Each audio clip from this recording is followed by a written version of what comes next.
कोई भाव है, आपके हृदय की कोई बात है जो बहुत दिनों से लगे हुए हो और बाबा हो सकता है कि किसी कारणवश पूर्ण ना हो रहा हो। कई लोग कह भी देते हैं गुरुदेव, कोई कोई कहते हैं, जैसे आज कोई कह रही थी बच्ची की मैंने शिव महापुराण में पशुपति व्रत सुना और उसको करा, उसका लाभ मुझे मिला। मेरे पति ने भी करा, उसका भी लाभ मुझे मिला। पर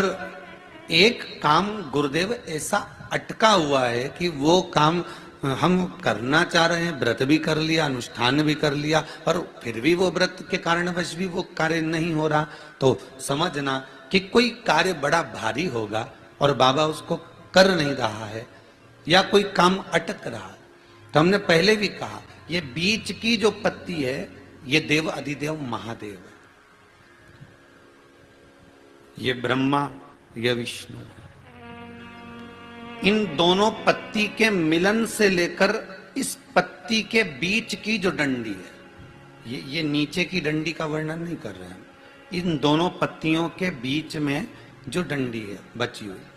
जो तीनों के बीच में एक डंडी का जो भाव है, ये माता जगत जननी जगदम्बा माता पार्वती है।